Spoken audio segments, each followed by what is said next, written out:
One of the more unique phones in recent memory comes from a company that tends to fly a little under the radar, and that's what made this device all the more interesting.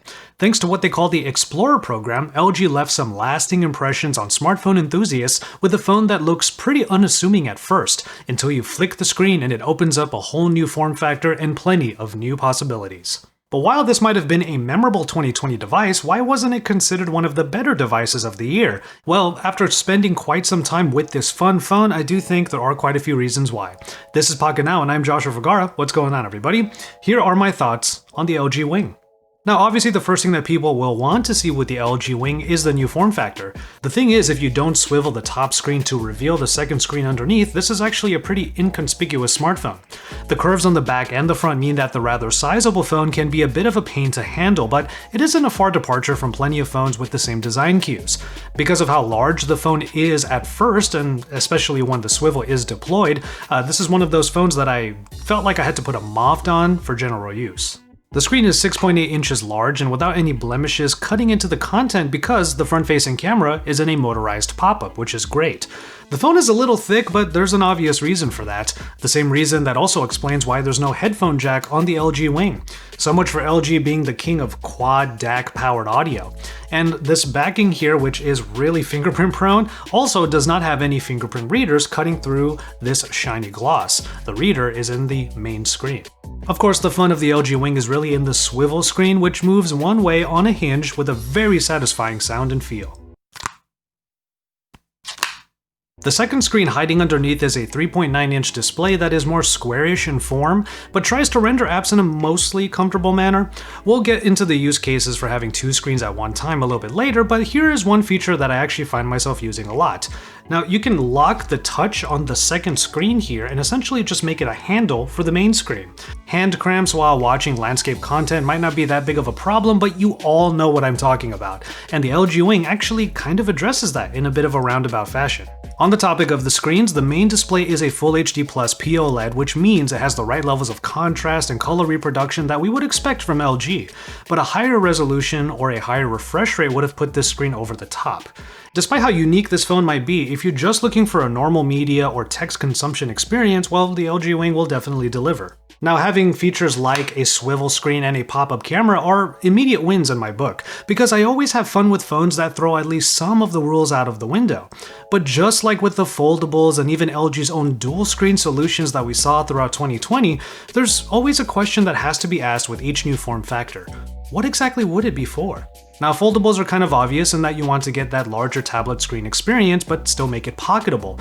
LG's own dual screen experiences mean that multitasking takes center stage. But with the LG Wing, the experience is a little bit different. I think there are some obvious answers in this device, even if the questions take a little bit of time to realize for ourselves. LG software tries to make the unique experience pretty seamless with varying degrees of success. Certain applications like YouTube will use the second screen for controls, but those touches of detail are actually kind of far and few between. The LG Wing feels more at home with things like multitasking. LG themselves presented a scenario where a rideshare worker can put Google Maps up top, but keep up with messages or calls on the second screen.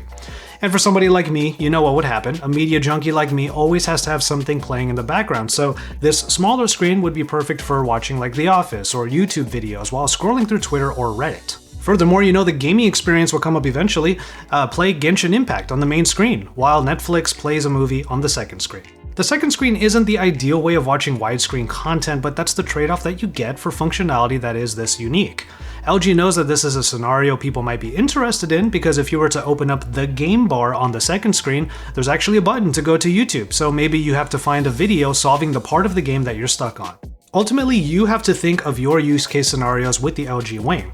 It's a bit of a double-edged sword, this phone, because on the one hand, you're lured in by this unique form factor, but then you have to put in the work to find the questions that this multi-screen is attempting to answer.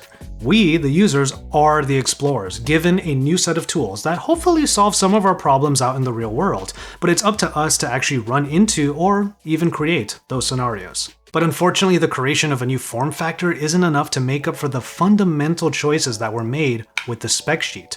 While there isn't inherently anything wrong with the Snapdragon 765G, 8GB of RAM, the fast and wireless charging capable 4000 mAh battery, and 5G connectivity, it's all being pushed to the limit when you use the LG Wing in the ways that it begs you to use it. For example, in the earlier gaming clip, I had to have Genshin Impact at lowest settings because running it with any media application at the same time was just asking for too much.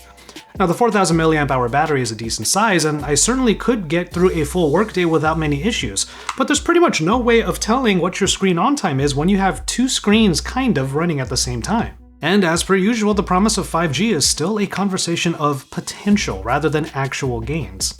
I think pretty much anybody can agree that this is an exciting new form factor, but you have to give the new features the best possible support, and in the LG Wing, those trade-offs are just a little too glaring to ignore. Which then brings me to the camera, which again is rather unassuming at first. It all begins with the one hiding at the top, the 32-megapixel front-facing shooter that gets out of the way of either of the screens.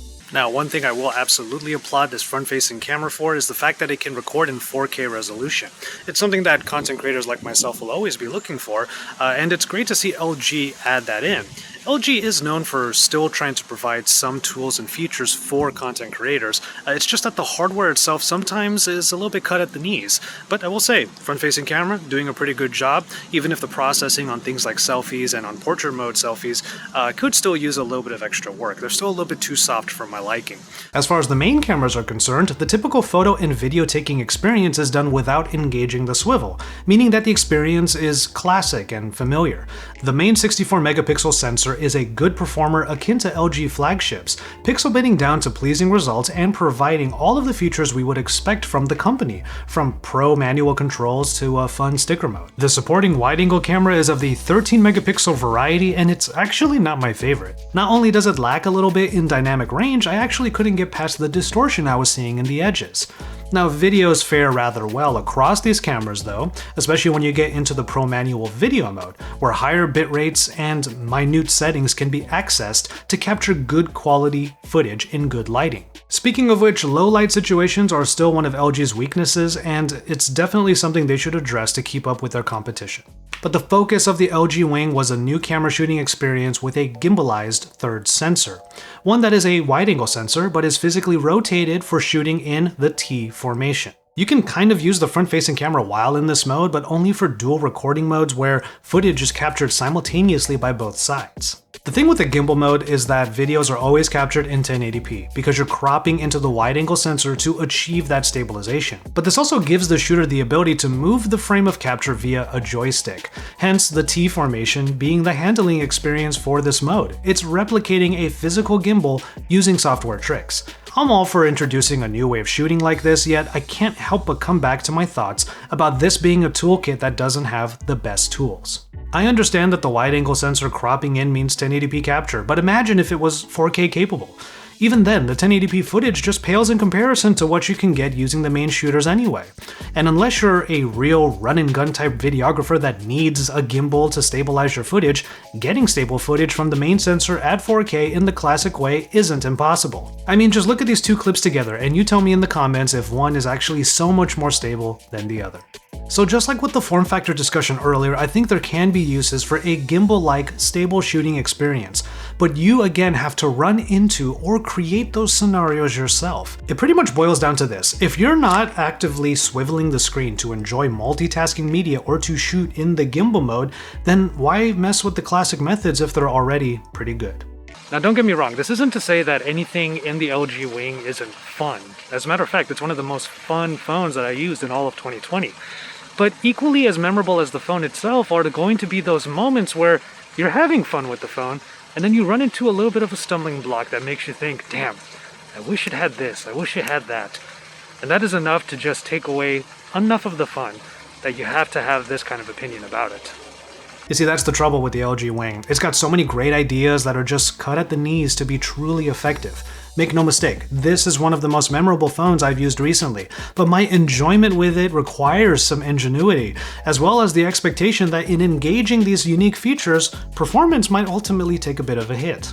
Given that this is the first foray into the Explorer program, I think that LG has proven that they can still make interesting and unique phones, worthy of our attention, thank God. But in that perspective, the Wing is best considered a first-generation product that we can hope improves in the next attempt. Especially since you'll be paying upwards of $999, a price that LG has actually kind of swerved on themselves because you're not paying for high-end specs, instead you're paying for the unique form factor. And if a phone that's meant to be enjoyed like this ends up like this more often than not, maybe that asking price is a bit too much. So let's put it this way. Keep exploring, LG. Just remember to dot the I's and cross the T's as you gain more experience in these new and exciting endeavors. And so there you have it, thoughts on the LG Wing. I'll give you one more little swivel here at the end of the video. That is still really satisfying, and honestly, this unique form factor is something that LG has proven can be useful and fun. But just like with this and the LG Velvet before it, LG needs to remember to really make this as powerful as possible so it can excel in any scenario. I think if they were able to do that, the LG Wing 2 or whatever the case may be might be a real phone to look out for when it comes out. With all of that said though, I'm going to go ahead and call it on this one. Thank you so much for watching. Make sure you subscribe to Pocket now for all of the videos that are pretty much coming out every single day. From there, you can let me know what you think of the LG Wing in the comment sections down below, and at the very least, drop some likes on this video. With all of that said, again, I will call it on this one. Thank you so much for watching. Please take care of yourselves and each other, and we will see you in our next video.